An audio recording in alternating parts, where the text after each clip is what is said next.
से लड़ने के लिए जो हथियार सबसे ज्यादा जरूरी है वो है वैक्सीन। और कई जगह से खबर यह भी आ रही है कि रमजान की वजह से रोजे रखने वाले बहुत से मुस्लिम भाई वैक्सीन नहीं लगवा रहे, ये सोचकर कि कहीं उनका रोजा ना टूट जाए। हम आपको कश्मीर लेकर चलते हैं, जहां रमजान शुरू होने के बाद वैक्सीन लगवाने वालों की प्रतिशत में भारी कमी आई है।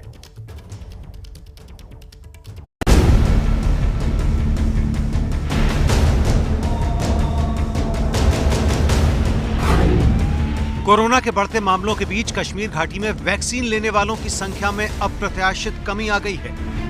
पवित्र रमजान माह के शुरू होते ही कई रोजेदार वैक्सीन नहीं लगवा रहे हैं। उनमें भ्रम है कि वैक्सीन लगवाने से रोजा टूट सकता है। यहाँ मस्जिदों में तो सोशल डिस्टेंसिंग और सैनिटाइजेशन का पूरा ख्याल रखा जा रहा है, लेकिन वैक्सीनेशन को बहुत से लोग रमजान के बाद तक के लिए टाल रहे हैं, जो कि गलत है और संक्रमण के दौरान घातक हो सकता है।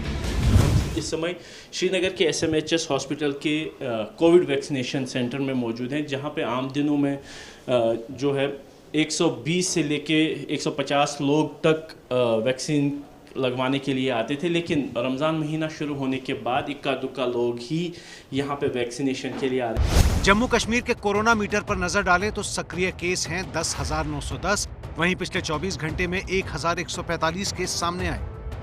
इसकी बड़ी वजह वैक्सीनेशन की रफ्तार थमना भी बताई जा रही है। रमजान से पहले जहां जम्मू कश्मीर में हर रोज 45,000 कोरोना की डोज प्रतिदिन दी जा रही थी, वहीं 14 अप्रैल यानी रमजान के पहले दिन ही आंकड़ा हो गया 31,000 डोज। हमने रमजान के दौरान वैक्सीनेशन में आई कमी की तस्दीक श्रीनगर के मशहूर श्री महाराजा हरि सिंह हॉस्पिटल के डॉक्टर मोहम्मद इकबाल से की, तो ये सामने आया।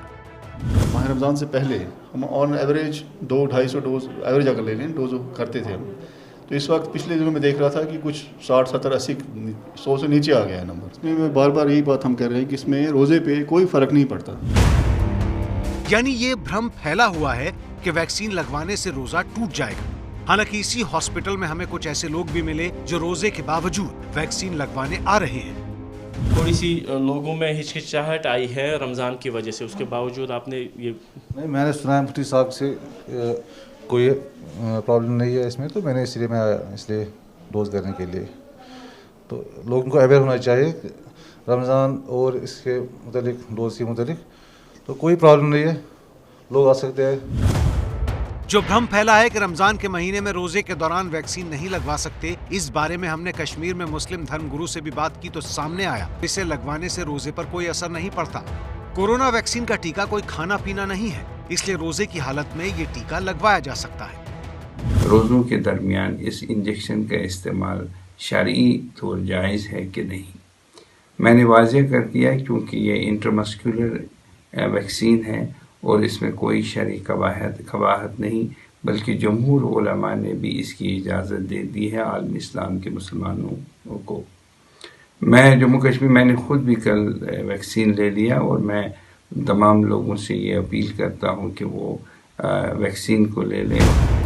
हमने इस मामले में दिल्ली की फतेहपुरी मस्जिद के मुफ्ती मुकर्रम अहमद से भी बात की, तो उन्होंने साफ कहा कि जिस खतरनाक स्तर पर कोरोना बढ़ रहा है और जानलेवा हो रहा है, तो मजहब में ये भी है कि आप एक रोजा छोड़ दें, लेकिन वैक्सीन जरूर लगवाएं। अगर वैक्सीन लगवाना चाहें और सुविधा मौजूद है तो वैक्सीन ज़रूर लगवाएं, एक दिन का रोज़ा छोड़ दें और जो वैक्सीन लगवाने का तरीक़ा है पूरा जो उसके नियम है उसको फॉलो करें, और जब रमज़ान के बाद एक रोज़ा क़ज़ा कर लें। हमारे मज़हब इस्लाम में हर तरह के लिए रियायत है। इंसान के लिए सबसे मुक़द्दम है हमारी तंदुरुस्ती, तो अगर आज के हालात को देखते हुए वैक्सीन ज़रूरी है तो एक रोज़ा छोड़ा जा सकता है। कोरोना से बचाव का सबसे बड़ा हथियार वैक्सीन ही है। किसी भ्रम में ना रहें और हर हाल में अपने आप को और अपने परिवार को सुरक्षित रखने के लिए वैक्सीन जरूर लगवाएं।